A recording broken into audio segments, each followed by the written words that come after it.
there is some changes as well, or not changes, the differences. If you buy a traditional crank off of eBay or any of the kind of general manufacturers that are out there, you'll get like a basic conrod, quite heavy in its construction. You'll get a big end bearing that is around about 15mm wide, and it'll only have 14 rollers in it.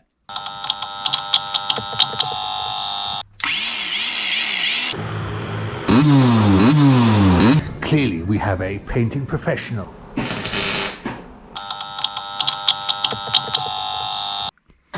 The small end bearing will only have probably 11 or 12 rollers in it. It's a deep cage type bearing, and this is like a deep cage type bearing here, these big slots. When you move on to the race type bearings, they're what's called a flat cage bearing. This one is out of Suzuki's RG500 race bike. It's used throughout the industry for everyone who does any kind of high-end racing or performance work, and that's a big end bearing I fit in every single one of the cranks that I build, regardless of whether it's road, race, sprint or anything like that. So that's 18 rollers, it's 16mm wide. The small end is a 14 roller small end. It's got a flatter cage design. It's not as deeply pocketed as this one is. That makes the bearing more robust and gives it more strength, just like it does on the big end. Yeah. The conrod is a Japanese manufactured conrod. There's a few different companies I deal with who make conrods, and they're pretty much proven and tested over the last kind of 5 or 6 years. I know that these particular brands, both Long, Royal and a few other companies, are very high quality. And in the instance of this one, this is a milled conrod around the back edge, which makes it slimmer. Yeah. Oh yeah. Compared to that one. And whenever you build something like a 60mm crank or a 62mm crank, also as in the instance of the crank that you've got here, you can see that the big end protrudes out the back of the webs. Yeah. And as a result of that, that means that you've got additional work to do on the crankcase to make sure that the back of that rod clears. So my little niche, although the price is a bit more expensive, one of my little niches is these are CNC milled. They sit in there, and on a 60mm stroke crank, they sit below the web, and they won't need additional clearance work at all. On a 62mm stroke crank, they will only sit proud of the web by about 0.2mm, and in most instances they will fit straight into a crankcase also. But on the odd Friday night job crankcase, you may have an area where it might just need a touch of clearance doing. Yeah. And I've produced my own little crank holding tool, which holds the crank steady with the mag housing removed. Instead of it doing the normal wobble that it does, it holds it on this long shaft at this side, and that gives you access with a feeder gauge to check at the back of the rod here, with a feeder gauge going in To make sure it clears. at the bottom to make sure it clears the case, Yeah. at the top to make sure it clears the case, and it holds the crank perfectly steady whilst you're doing all these checks.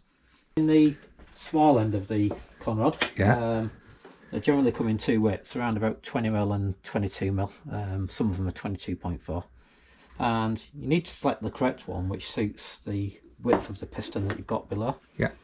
So this piston here will only accept this narrow type one. Yeah.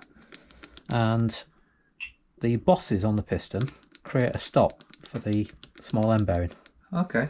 And if you were to try to fit that in this one here, which is like a Yamaha type, which is kind of a common type, Himalayas, RB20s and the like, Yeah. then it would have excessive float like that. Now the reason why you want to try and control that excessive play on there, just take that out, is because if that small end bearing is located in the end of the conrod there, if that's allowed to float outwards, then it can have a shearing effect on the rollers. Yeah. And it can, and the rolls aren't then contained at all times within the eye of the rod. And they can fail. Yeah. And if you use a wide bearing in a wide opening, yeah, then I'll place it in here for you so you can see it actually in use. Put that in there.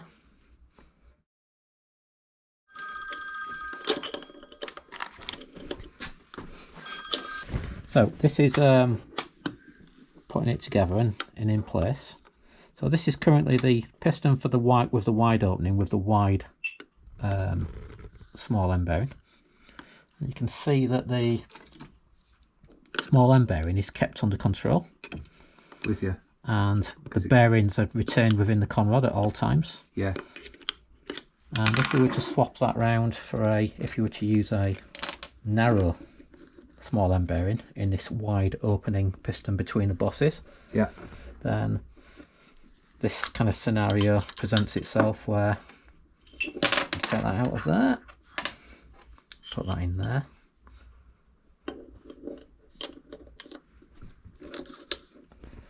and then we've got a scenario where you can actually push the bearing so the rollers are hanging out, and the same going this way, you can push this way, and it doesn't, it's lost its control of the small end bearing at this point. But that's a narrow small end bearing, and if you use a narrow small end bearing in the narrow opening piston here, it will be kept under control. So you're looking for just like about a 0.5 millimetre to 1 millimetre kind of slogger on that. Yeah. In some instances you get a really oddball situation where you're forced to use this narrow one because it doesn't quite, the wide one doesn't quite fit between the gap. But even when you use a narrow one, it ends up being too much movement on it, and I'm not happy with it. So in that case, I'd sometimes actually open up the gap on the boss of the piston slightly bigger to allow the wide bearing to be used, but then have enough gap so it's still got 0.5 millimetre of float on it. Yeah. Right, that's going to be the end of this video. Thanks very much for watching. I hope you learnt stuff. Don't forget, there's a link in the description to Darrell Taylor's various bits and pieces. So if you need it, contact him. Give us a like, a subscribe, and we'll see you in the next video. Cheers.